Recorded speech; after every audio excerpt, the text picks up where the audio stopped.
नमस्कार दोस्तों, मैं निखिल रघुवंशी और आप देख रहे हैं संपूर्ण अकेडमी का यूट्यूब चैनल। देखो आज दोस्तों अपन जो है आज कौन सी जनजाति की बात करेंगे। आज अपन बात करेंगे जो है आपकी कोल जनजाति की बात करेंगे, है ना। अब मैं आपको थोड़ी सी प्रीवियस ईयर की जो क्लासेस में हमने क्या क्या देखा है उसकी समरी थोड़ी सी आप लोगों को बताना चाहता हूँ। देखो जो सीरीज चली आ रही है जनजाति की, और बहुत इंपॉर्टेंट सीरीज है जिसमें बहुत अच्छा कंटेंट मैंने आप लोगों को दिया है प्रीलिम्स फैक्ट के माध्यम से, और इसमें काफ़ी सारी चीज़ें आप लोगों को कवर करवाई। एक भी ऐसी कोई सी चीज़ नहीं बची होगी जो आप मैंने जनजाति के जो है टॉपिक में इंक्लूड नहीं की होगी या आप लोगों को नहीं पढ़ाई होगी। उप जनजातियों की बात करें या फिर उनके नृत्य की बात करें, सारी की सारी हर एक जनजाति की पर्टिकुलर मैंने आप लोगों के लिए क्लास दी है, और जिसमें उससे संबंधित जितनी भी चीज़ें थी सारी की सारी आप लोगों को जो है मैंने आप लोगों को जो है बताया है ना। तो अगर आपने पुरानी क्लासेस जनजाति की पुरानी क्लासेस नहीं देखी हो तो ज़रूर से ज़रूर देख लें। मैंने आप लोगों को पहली क्लास से लेकर थर्ड क्लास तक आपको बहुत सारी चीज़ें और बहुत सारी जनजातियों के बारे में जो है पढ़ा है। तो ज़रूर से ज़रूर इन वीडियो को भी जाके ज़रूर देख लें। प्लेलिस्ट बनी हुई है, आप प्लेलिस्ट में जाएंगे आपको बिल्कुल बाकायदा आपको बहुत आसानी से क्लासेस मिल जाएंगी, आपको ढूंढने की भी ज़रूरत नहीं पड़ेगी, है ना। तो फिर आइए अपन बात करते हैं मध्य प्रदेश के अंतर्गत जो है कोल जनजाति की। तो देखो कोल जनजाति जो है ना, ये मध्य प्रदेश की अपनी एमपी की मध्य प्रदेश की तीसरी तीसरी सबसे सबसे बड़ी जनजाति है। तीसरी सबसे बड़ी जनजाति है। लगभग इसकी 22 उपशाखाएं आपको देखने की मिलेंगी। 22 उपशाखाएं आपको इसकी देखने की मिलेंगी। देखो मध्य प्रदेश की तीसरी बड़ी जनजाति है और लगभग 22 उपशाखाएं इसको आपको देखने को मिलेंगी, है ना। और अगर अपन बात करें देखो इसके निवास स्थान की, तो इसका जो निवास स्थान है एक तो आता है आपका रीवा, सतना, सीधी, शहडोल, है ना। तो इस वाले एरिया में आपको जो है कोल जनजाति की आपको संख्या देखने को मिलेगी। जैसे अगर अपन बात करें मध्य प्रदेश के कुछ मैप को अपन बात करते हैं, है ना, मैप के माध्यम से चीज़ों को समझ लेते हैं, है ना। अगर अपन बात करें मध्य प्रदेश के मैप की, तो मैप में कहाँ पर अपन इसको लोकेट कर सकते हैं वो आप लोगों को बता देता हूँ मैं थोड़ा सा, है ना।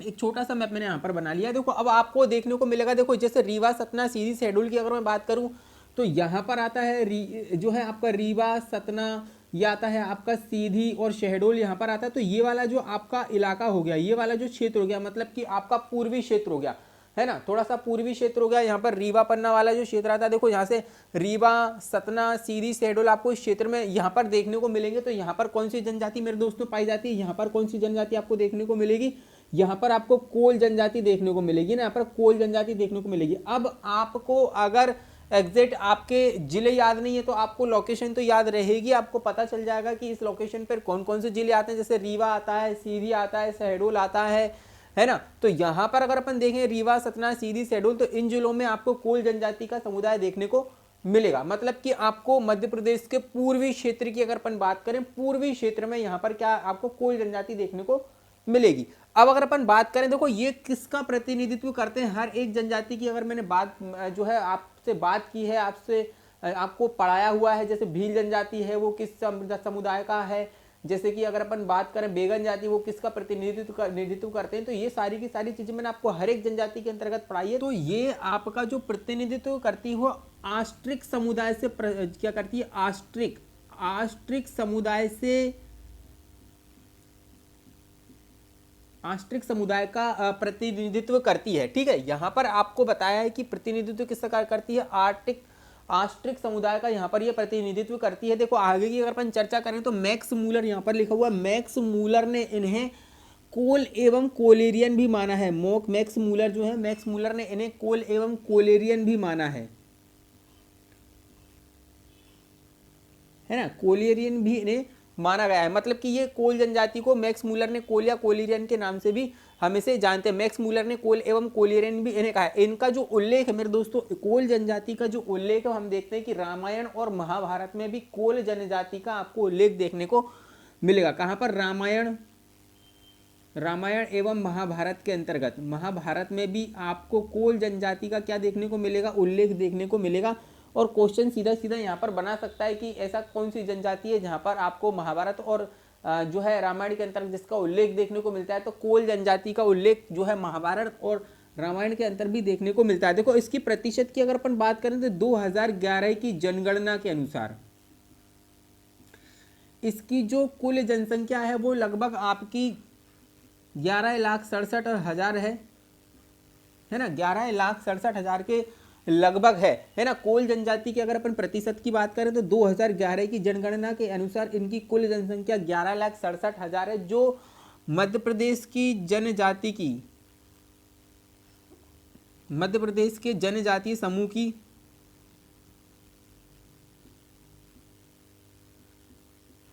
लगभग 7.6% है, 7 तो ये भी याद रखना, क्योंकि प्रतिशत के आंकड़ों से भी यहाँ पर मध्य प्रदेश पीएससी के अंतर्गत क्वेश्चन पूछ लिए जाते हैं, है ना। तो यहाँ पर 2011 की जनगणना की अपन ने बात। उपजनजातियां की अगर अपन इसमें बात करें देखो तो कौन कौन सी उपजातियां इसके अंतर्गत आती हैं। एक आता है आपका रोतिया, रोतेला, है ना, भड़ातिया, एक आता है आपका कठोतिया, है ना, एक आती है आपकी मवासी, है ना। तो यहाँ पर अगर अपन बात करें इसकी उपजनजाति की तो रोतिया है, रोतेला है, भड़ातिया है, कठोतिया है, मवासी है। तो ये सारी आपकी कोल जनजाति की जनजाति है। क्या है, आपकी कोल जनजाति की उपजातियां हैं मेरे दोस्तों।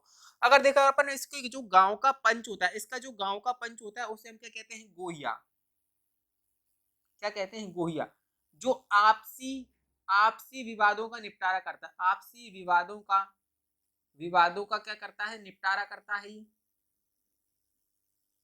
आपसी विवादों का निपटारा करता है। अब देखो यहाँ पर गांव के पंच की अगर अपन बात करें तो गोहिया है जिसे आपसी विवादों का निपटारा जो है करता है। अगर अपन बात करें इसके जो नृत्य है, इसके नृत्य मेरे दोस्तों बहुत ज्यादा मात्रा में एग्जाम में पूछे जाते हैं ना, तो याद रखना।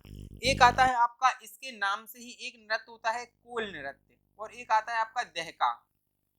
ये दोनों ही नृत्य आपके पिछली एग्जामों में पूछे गए हैं। ये आईएमपी है, इसके जो नृत्य हैं आपके कई बार एग्जाम में आते रहते हैं। और पिछली एग्जामों की अगर अपन बात करें, प्रीवियस ईयर के क्वेश्चन की अगर इसकी बात करें, तो अगर आप वो लगाओगे तो यहाँ से कोल जनजाति के नृत्य आपको जरूर से जरूर देखने को मिलेंगे। अब देखो इनकी जो धार्मिक स्थिति मेरे दोस्तों, इनकी जो धार्मिक स्थिति है वो यह है कि ये हिंदू देवी देवताओं को मानते हैं। हिंदू देवी देवताओं की अगर अपन बात करें, देवी देवताओं की पूजा करते हैं, जिसके अंतर्गत अपन बात करें सूर्य, चंद्र, शिव, इंद्र, है ना, इनकी पूजा की जाती है इनके द्वारा। और यह धार्मिक स्थिति के अंतर्गत हिंदू देवी देवताओं की पूजा करते हैं। एक ही जादू टोना के अंतर्गत भी विश्वास रखते हैं। क्या है आपका, जादू टोना के अंतर्गत भी विश्वास रखते हैं।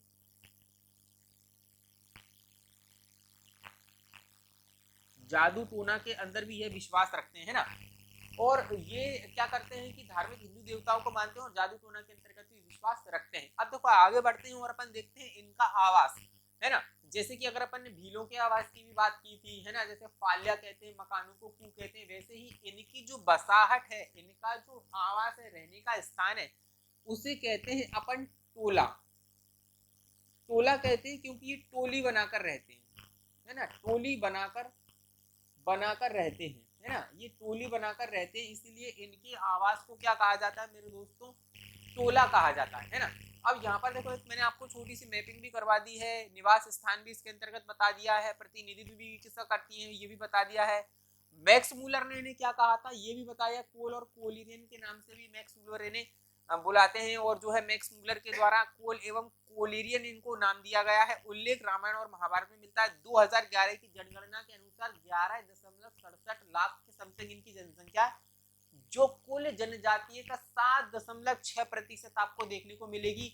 वहीं अगर अपन बात करें उप जनजाति की, रोतिया, रोतेला, भड़किया, कठोतिया, मवासी के नाम से इनकी उपजातियां हैं मेरे दोस्तों। वहीं देखो गांव के सरपंच को गोहिया कहा जाता है, जो क्या करता है, आपसी विवादों का निपटारा करता है। वहीं अगर अपन बात करें नृत्य में, तो नृत्य इनके याद रखना कोल एवं दहका, कोल एवं दहका नृत्य करते हैं।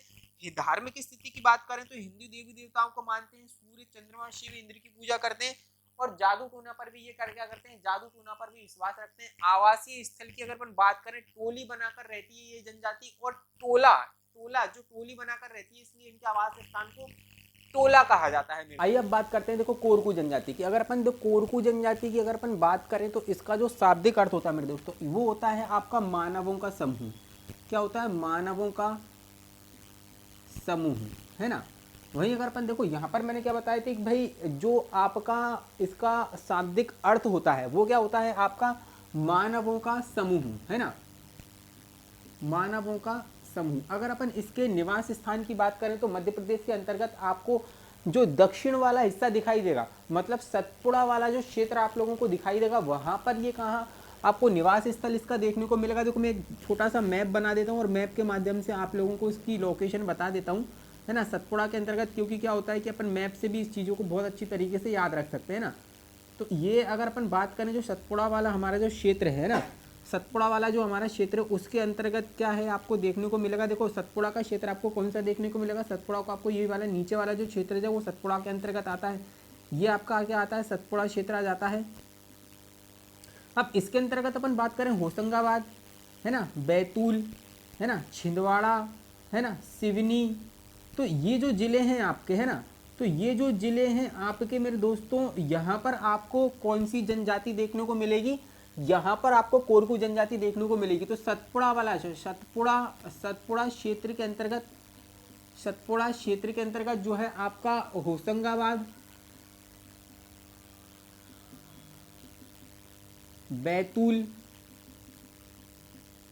छिंदवाड़ा, सिवनी, है ना, तो इन जिलों में आपको क्या होगा, इन जिलों में आपको कोरकू जनजाति की जो है जनसंख्या देखने को मिलेगा, समुदाय देखने को मिलेगा। तो आपको ये याद रखना है कि मध्य प्रदेश के जो दक्षिणी वाला जो क्षेत्र जो सतपुड़ा के अंतर्गत आता है, वहां पर आपको कोरकू जनजाति की संख्या या समुदाय देखने को मिलेगा मिलेगा। आइए अब अपन आगे की तरफ बढ़ते हैं। आगे की तरफ बढ़ते तो हम देखते हैं कि भाई ये किसका प्रतिनिधित्व करती है। मेरे दोस्तों हर एक जो है जनजाति के अंतर्गत मैंने उनका प्रतिनिधित्व भी बताया कि ये समुदाय का प्रतिनिधित्व करती है। भाई अगर अपन कोरकू जनजाति की बात करें तो ये प्रोटो ऑस्ट्रेलियाइड, ये प्रोटो ऑस्ट्रेलियाइड प्रोटो ऑस्ट्रेलियाइड जो है मानव समुदाय का प्रतिनिधित्व करती है। और ये राजपूतों को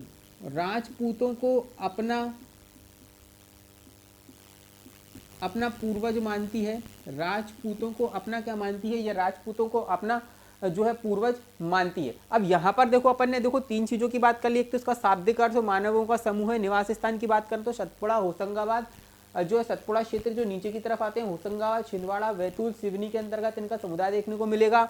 वही प्रतिनिधित्व की बात करें तो प्रोटो ऑस्ट्रेलियाइड मानव समुदाय का प्रतिनिधित्व करती है। और ये जो है आपका राजपूतों को क्या मानती है, अपना पूर्वज मानती है। देखो बोवाई पठारिया, है ना, मेवासी, है ना। देखो बोवाई, पठारिया, मेवासी की अगर अपन बात करें तो इसकी उपजनजातियां हैं। अगर अपन बात करें जो है मोतासी, है ना, मोतासी, तो ये आपकी क्या है, ये जनजातियां हैं, ये उपजनजातियां हैं इसकी। जैसे कि अगर अपन बात करें बोवाई, पठारिया, मेवासी, मोतासी, तो ये इसकी उपजनजातियों के अंतर्गत आती हैं। और उपजनजातियों से बहुत ज़्यादा मात्रा में क्वेश्चन पूछे जाते हैं, इसलिए याद रखना। वो कोई सी भी उपजनजाति की आपसे जो है जनजाति की आपसे उपजातियां भी पूछ सकता है, इसलिए हम याद रखें। देखो विवाह की अगर अपन बात करें तो विवाह के अंतर्गत भी कई सारे विवाह इसके अंतर्गत प्रचलित हैं। जैसे कि अगर अपन बात करें इसमें समगोत्रीय विवाह वर्जित है। समगोत्रीय विवाह की अगर अपन बात करें तो ये समगोत्रीय विवाह इसमें वर्जित है। और इसके अंतर्गत अगर अपन देखें तो देखो इसमें कौन कौन से विवाह के अंतर्गत आते हैं। एक तो हठ विवाह आता है आपका, राजीवाजी विवाह,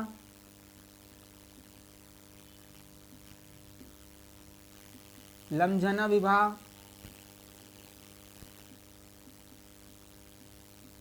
विधवा विवाह,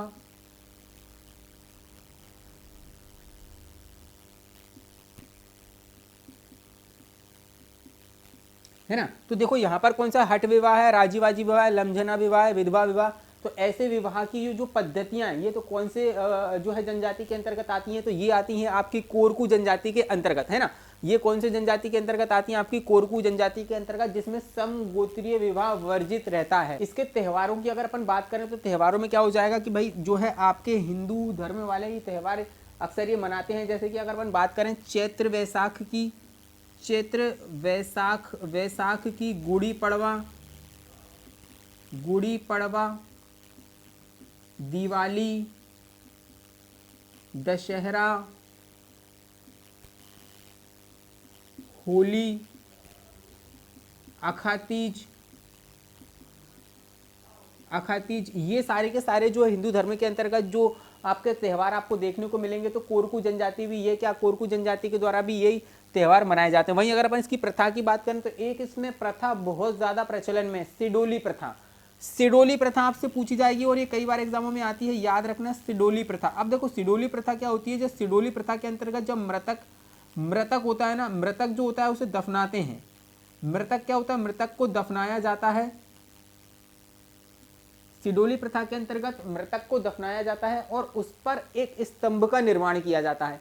क्या किया जाता है, उस पर एक स्तंभ का निर्माण किया जाता है ना, स्तंभ का निर्माण किया जाता है। सिडोली प्रथा के अंतर्गत क्या होता है कि जो मृतक होता है उसको दफनाया जाता है और उस पर एक स्तंभ का निर्माण किया जाता है, जिसे हम सिडोली कहते हैं, कि जिसे हम किसके नाम से जानते हैं, सिडोली के नाम से जानते हैं। तो कोरकू जनजाति के अंतर्गत, कोरकू जनजाति के अंतर्गत भी हमने बहुत सारी चीजें देखी हैं और स्पेसिफिक सभी की सभी इंपॉर्टेंट चीजें जो एग्जाम के पॉइंट ऑफ व्यू से बहुत ज्यादा इंपॉर्टेंट है, वो आप याद रखना। वो सारी की सारी चीजें मैंने इसमें कवर करवा दी थी। और सबसे ज्यादा इसके अंतर्गत जो याद रखने वाली जो चीज है वो है इसकी प्रथा। सिडोली प्रथा बहुत ज्यादा एग्जाम में आती है, इसलिए आप इसको याद रखना। सिडोली प्रथा को, है ना, अगर अपन बात करें तो इसके निवास स्थान की भी याद रखना कि हाँ कहाँ कहाँ पाई जाती है, क्योंकि वो पूछ लेता है कि किस पर्टिकुलर क्षेत्र के अंतर्गत कौन सी जनजाति निवास करती है, ये भी आपको देखने को मिलेगा। तो आज अपन ने दो जनजाति की बात की है, एक कोल जनजाति की बात की है और एक कोरकू जनजाति की भी बात की है। उम्मीद करता हूं कि ये सीरीज आपको बहुत ज़्यादा पसंद आ रही होगी और आप ज़रूर से ज़रूर इस जो है सीरीज़ को, इस वीडियो को, इन क्लासेस को ज़रूर से ज़रूर लाइक करें, शेयर करें और संपूर्ण अकेडमी के यूट्यूब चैनल पे ज़रूर से ज़रूर सब्सक्राइब कर लें और बेल आइकन को दबाना बिल्कुल भी ना भूलें। तो फिर मिलते हैं अपन इसके नेक्स्ट पार्ट पर नेक्स्ट क्लास में। तब तक के लिए जय हिंद और धन्यवाद।